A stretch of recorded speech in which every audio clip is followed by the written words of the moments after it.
Hi, this is Anthony Carey with the Core-Tex, and today I have Kevin Murray, one of our master trainers from Edmonton, Alberta, and I want to go over some of the basic progression-regression fundamentals of the Core-Tex. Too often people just want to get on the Core-Tex and use its random reactive movement, which is great if you have a certain amount of competency already on it. But there's so many ways that we can effectively progress it and regress it so that our client feels successful while they're on it. One of the first things we do is we look at what are called points of contact. How many points of contact do we have with a stable, fixed object that allows the user to feel secure? So that could be the handrail, that could be the floor, it could be a wall, it could be the coach or therapist as we do this. So Kevin's going to climb aboard the Core-Tex. So you'll notice he's going to use the best way to get on there, which is tilting off to the side. And if, for example, we were looking at our thoracic spine rotation, right now Kevin's got 2 points of contact. Okay. One of our great exercises for mobilizing the thoracic spine is to take one hand and reach underneath and grab the handrail as the other hand braces up here. Now if you look at Kevin here, he's got still got 2 points of contact. But if we want to make him even more stable with those points of contact, what we're going to do is we're going to increase the surface area by having him brace this whole forearm on the handrail. And now he's still got the 2 points of contact and he can go through the rotational motion of the exercise.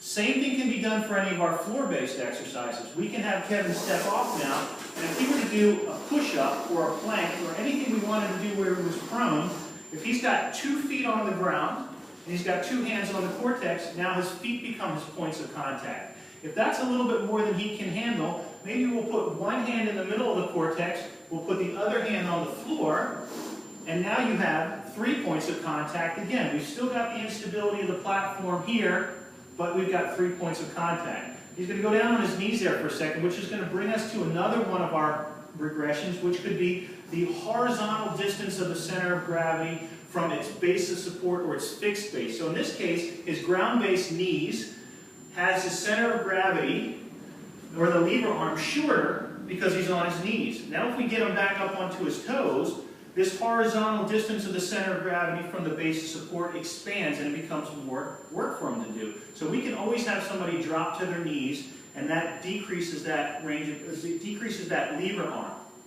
Another thing we also look at is the vertical distance of the center of gravity. We know that any structure, the higher its center of gravity is from the base of support, the more unstable it is. So obviously if Kevin is standing on the Core-Tex, that's a certain level of instability. If Kevin is standing and he's raising his arm or arms, not using the handrail, that further raises his center of gravity and makes it more challenging. So the more vertical we are and the higher center of gravity versus the lower we are, for example, if we have a client sitting on the Core-Tex, which is an option all the time, their center of gravity is low, they've got 2 points of contact with their feet on the floor, and they're going to feel very stable. And we can do that. And we could even further, for our seniors, we could have Kevin turn, put his feet through the handrails. Now he has 4 points of contact, and he can use his pelvis to create the motions down there that we're looking to achieve with that particular client. We can have him do random motions and circumduction with the hip. We can have him limit it to one plane of motion. This is another regression we can do. We can say instead of just randomly moving the Core-Tex or reacting to it, let's say, Kevin, I just want you to do sagittal plane motions with the pelvis right now. So now we've just limited the Core-Tex to that single plane. Or we might say, let's just do frontal plane.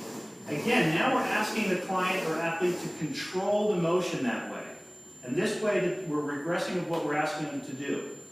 I'm going to have Kevin stand up again because one of the very simple ways that we can regress for everybody is what we refer to as a tilt. So Kevin's going to step with one heel on the brake and the other heel on the other side. And what this does is it puts his weight forward. And as a result, as his weight goes forward, the bumper goes against the back inner ring, and now he's on what we call a fixed tilt.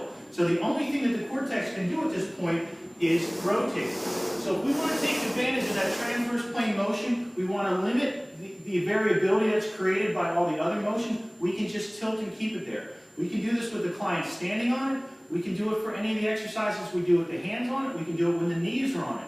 As long as it's tilted, we know now that we're just going to get the rotation. Okay? Now what I'm going to do is ask Kevin to just center himself back in the Core-Tex while he's standing. And what I'm going to do next, if I'm the coach or I'm the therapist, the other thing that I could do is I could help control the platform and what it's doing. And we might say that he might feel unstable in there, so I'm going to say, I'm going to come down here and help you. But what I'm going to do is I'm going to move it just in the frontal plane for you. and I'm going to help control that. Now I'm going to go just to the sagittal plane. A more advanced motion that we might do is I might create the perturbation. So he's standing on there, and what I'm going to do is just introduce a little bit of shift for him and make him do that. But I'm still in control, so he doesn't have that degree of variability that the platform creates.